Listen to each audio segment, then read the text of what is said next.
Hello everyone. चलिए तो आज हम स्टार्ट करते हैं क्लास 8 का साइंस, जो कि हमारा टॉपिक है साउंड। तो आज हम बात करेंगे साउंड के बारे में कि साउंड होता क्या है। तो बच्चों, मैं बोल रही हूं, आप लोगों को सुनाई दे रहा है? तो ये किसकी वजह से हो रहा है? साउंड की वजह से हो रहा है। क्या अगर साउंड ना रहता तो क्या हम सुन पाते कोई चीजों को? नहीं सुन पाते। जाहिर सी बात है कि बिना साउंड के हम कोई भी चीजें नहीं सुन पाते। ठीक है बच्चों।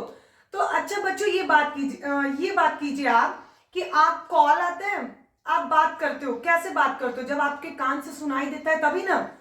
तो जो जैसे फर्स्ट पर्सन है, तो फर्स्ट पर्सन कोई भी चीज बोलता है तो आपके कानों तक क्या होता है? सेंसेशन होता है, आपको सुनाई देता है।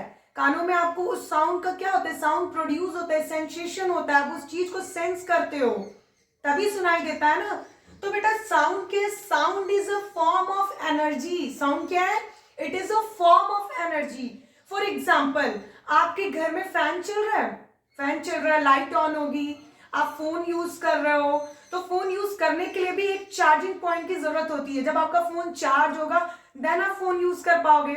तो उसके लिए भी, फोन चार्ज करने के लिए भी एक इलेक्ट्रिकल एनर्जी की जरूरत होती है कि नहीं? जब इलेक्ट्रिकल एनर्जी के थ्रू आपका फोन चार्ज होगा देन तभी आप यूज कर पाओगे ना फोन। तो हर चीजों के पीछे एक रीजन होता है, एक फॉर्म ऑफ एनर्जी होता है। जैसे आपका sound is a form of energy. Heat के heat is a form of energy. Light क्या है? Light is a form of energy. For example, आप किचन में खाना बनाते हो, जब किचन में खाना बनाते हो जो गैस होता है वो क्या होता है? वो केमिकल गैस होता है ना। और वो जब केमिकल गैस जो होता है वो केमिकल एनर्जी में स्टोर होता है। जब केमिकल एनर्जी में स्टोर होता है वो केमिकल एनर्जी हीट एनर्जी में कन्वर्ट होती है। जब हीट एनर्जी में कन्वर्ट होती है देन आपका खाना बन जाता है, खाना रेडी हो जाता है। हो जाता ही नहीं, इसके पीछे भी क्या था? रीजन क्या था? Form of energy. It is a form of energy. तो साउंड भी क्या है? Sound is a form of energy. तो बच्चों, हम बात करेंगे कि साउंड होता क्या है, साउंड प्रोड्यूस कैसे होता है, और साउंड एक वन पर्सन से अनदर पर्सन कैसे प्रोपेगेट करता है। तो बच्चों, sound help us to communicate with one another.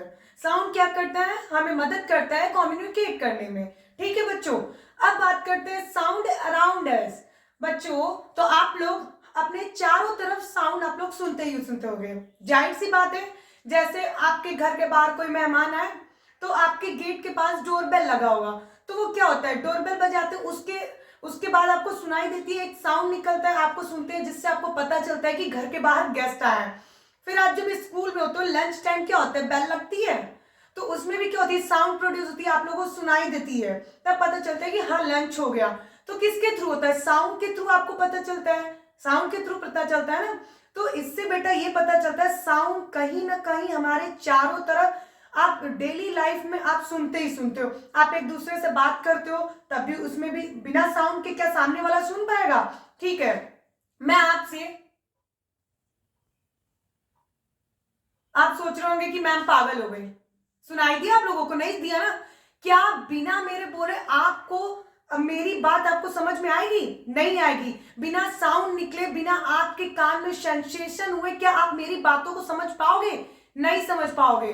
तो बिना साउंड के आप न एक दूसरे से कम्युनिकेट कर पाओगे, ना ही बिना साउंड के। आप समझ लो कि साउंड भी क्या है आपके लाइफ में, कहीं ना कहीं इसका भी एक इंपॉर्टेंट रोल है। ठीक है, तो समझ में आ गया, sound is a very important. Sound help us to communicate. Okay students, चलिए तो बात करते हैं। Sound is produced by vibrating object. Sound किससे प्रोड्यूस होता है? वाइब्रेटिंग ऑब्जेक्ट के थ्रू। जैसे अब देखिए बेटा, साउंड में रीजन क्या होता है? साउंड वाइब्रेशन के थ्रू ही साउंड प्रोड्यूस होता है। ठीक है, sound is produced by vibrating object. ठीक, तो बेटा बात करेंगे, जैसे आप लोग इस फिगर में देख रहे होंगे कि वाइब्रेशन हो रहा है टू एंड फ्रो। एक अपने एक ही पोजीशन पे है, लेकिन ये क्या हो रहा है? आपस में कोलाइड कर रहा है, अपने मीन पोजीशन पे है, लेकिन ये आपस में कोलाइड कर रहा है, one particle to another particle. तो इससे एक्सेस एनर्जी क्या हो रही है? मिल रही है। बट इस एक्सेस एनर्जी को रिमूव करने के लिए क्या होता है? जब ये देखिए आपस में जो ये जो पार्टिकल है कोलाइड कर रही है, जब कोलाइड करेंगी तो एक्सेस एनर्जी क्या होगी? रिमूव होगी। एक्सेस एनर्जी क्या होगी, रिमूव होगी। और बेटा एक बात जैसे आप समझ जाइए कि हमें कोई चीज कैसे सुनाई देता है, बिना वाइब्रेशन के साउंड प्रोड्यूस नहीं होता है। एक बात ध्यान से कान खोल कर सुनिएगा, विदाउट वाइब्रेशन आप साउंड प्रोड्यूस नहीं होता है, ठीक है। जैसे मैं यहाँ पे हूं, ठीक है, मैं यहाँ पे हूं, मेरा फ्रेंड उस साइड है, ठीक, तो मैं यहां से बोलूंगी, फिर मेरे फ्रेंड के पास मेरी जो साउंड है वो ट्रैवल करके सेकंड मीडियम तक जाएगा। तो बेटा इस डायग्राम में देख रहे हो कि ये जो पार्टिकल्स है, ये जो मॉलिक्यूल्स है, ये आपस में क्या कर रहे हैं, टू एंड फ्रो कर रहा है, टू एंड फ्रो कर रहा है, आगे पीछे कर रहा है, बट ये एक अपने मीन पोजीशन पे, इसकी एक्चुअल पोजीशन है, पोजीशन चेंज नहीं हो रही है, नहीं हो रही है, ये अपने एक एक्चुअल पोजीशन में है, बट ये क्या कर रहा है, आपस में कोलाइड कर रहा है। जस्ट लाइक मैं क्या हूं, अपने मीन पोजीशन पे हूं, बस टू एंड फ्रो कर रही हूं। चलिए बेटा, तो बच्चों कोई object to and fro motion करता है तो उसे हम कहते हैं वाइब्रेटिंग ऑब्जेक्ट, जहां से साउंड प्रोड्यूस होता है, साउंड प्रोड्यूस होता है। तो बच्चों बात समझ में आ गई कि जब वाइब्रेशन होगा तभी साउंड प्रोड्यूस करेगा, ठीक, वाइब्रेशन होगा तभी आपका साउंड प्रोड्यूस करेगा। फॉर एग्जाम्पल जैसे मैं यहाँ पे हूं, मी, एंड यहाँ पे कोई मेरी फ्रेंड है, ठीक है, यहाँ पे मेरी फ्रेंड है, ठीक है, और मैं यहां से कुछ बोल रही हूँ, ठीक है, यहां से मैं उससे कम्युनिकेट कर रही हूँ। तो जब मैं बोल रही हूँ तो जो एयर में जो पार्टिकल है, ठीक है, जो एयर में पार्टिकल है,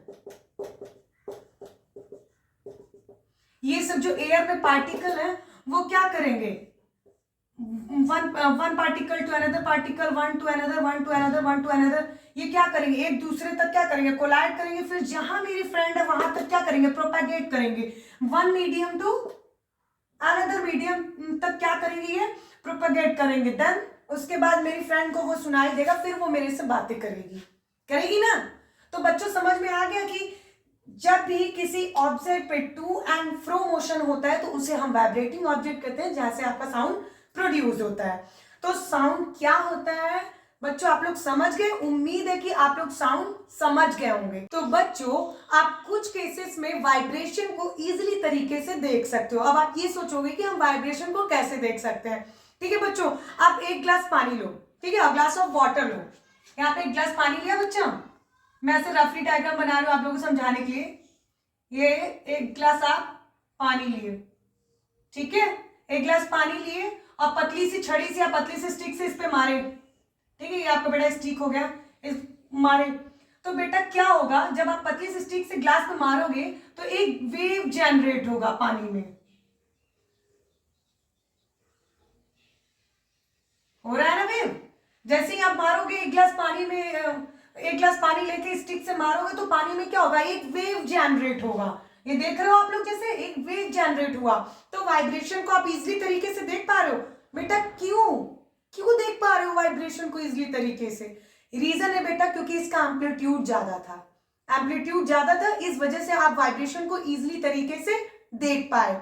लेकिन बेटा but in most cases their amplitude is so small that we can not see them. बेटा कुछ केसेस में ऐसा होता है कि आप वाइब्रेशन को नहीं देख सकते, रीजन होता है बेटा कि उसका एम्पलीट्यूड छोटा होता है, तो आप वाइब्रेशन को नहीं देख पाते, but we can feel them, उसको आप फील कर सकते हैं। फॉर एग्जाम्पल बेटा आप स्टील का स्केल ले लो, पतला सा, एक समझाने का तरीका है, पतला सा स्टील का स्केल ले लो, ठीक है। अब जब आप स्टील का स्केल लेते हो ऐसे लिए, फिर उसके बाद आप क्या किए, इसको थोड़ा सा ऐसे हिलाए, तो ये क्या होता है, आपस में ऐसे ऐसे ऐसे ऐसे ऐसे ऐसे ऐसे हिलता रहता है, टू एंड फ्रो। तो बेटा वो वाइब्रेट करता रहता है, लेकिन वो आपको दिख रहा है, बस आप उसको फील कर पा रहे हो, अपने हाथ में पकड़ो, आप उसको फील कर रहे हो कि क्या हो रहा है, वाइब्रेट हो रहा है, ठीक है। जैसे आप घंटी ले लो, मंदिर की घंटी, जब आप पूजा करने जाते हो तो उसको बजाते हो, जब बजाते हो तो वो जो ऑब्जेक्ट है, वो जो घंटी है आपकी, जब आप उसको ऐसे बजाए तो वो आपस में क्या होता है, टू एंड फ्रो करता है, वो वाइब्रेट, आपको क्या होता है, वाइब्रेशन आपको फील होता है और साउंड प्रोड्यूस होता है, तभी आपको घंटी की आवाज सुनाई देती है। तो बेटा समझ में आया। तो बच्चों हम बात करते हैं sounds need a medium to propagation, ठीक है, साउंड को चलने के लिए भी एक मीडियम की आवश्यकता होती है, ठीक है बेटा।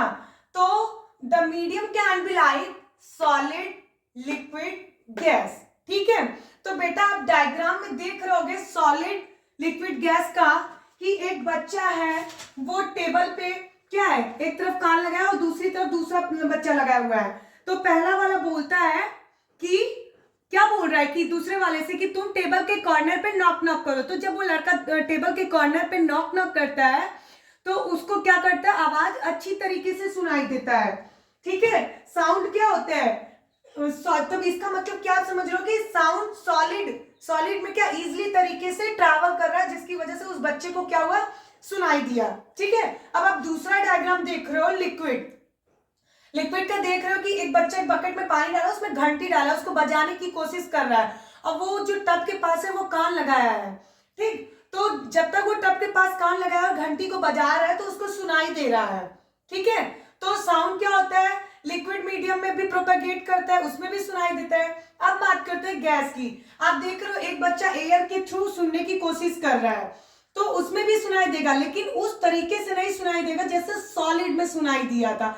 वो बहुत ही कम मीडियम में ट्रैवल करेगा, जिसकी वजह से बहुत ही कम सुनाई देगा, बहुत ही कम मीडियम में सुनाई देगा। ठीक है बच्चा, तो इससे क्या पता चलता है कि किस मीडियम में सबसे ज्यादा साउंड आपका क्या होता है, प्रोपेगेट करता है, सबसे ज्यादा इजीली तरीके से सुनाई देता है, किस मीडियम में, सॉलिड। बिकॉज रीजन क्या होता है कि जो सॉलिड के मॉलिक्यूल होते हैं आपस में बहुत ही अच्छे से अरेंजमेंट हुई रहती, अच्छे से अरेंज होते हैं, जिसकी वजह से इसकी energy one medium to another medium propagate easily तरीके से करता है, जिसकी वजह से सॉलिड में क्या होता है, अच्छे से सुनाई देता है, सॉलिड मीडियम में अच्छे से सुनाई देता है। और लिक्विड में क्या होता है बेटे, इसके मॉलिक्यूल दूर दूर होते हैं। ठीक है, और गैस में क्या होता है, सबसे दूर दूर होते हैं, जिसकी वजह से इसकी एनर्जी को एक दूसरे से प्रोपेगेट करने में टाइम लगता है। तो बेटा समझ में आ गया, sounds need a medium to propagation, solid, liquid, gas. तो उम्मीद करते हैं बेटा सबको क्लियर होगा और सबको साउंड समझ में आ गया होगा। ठीक है बेटा।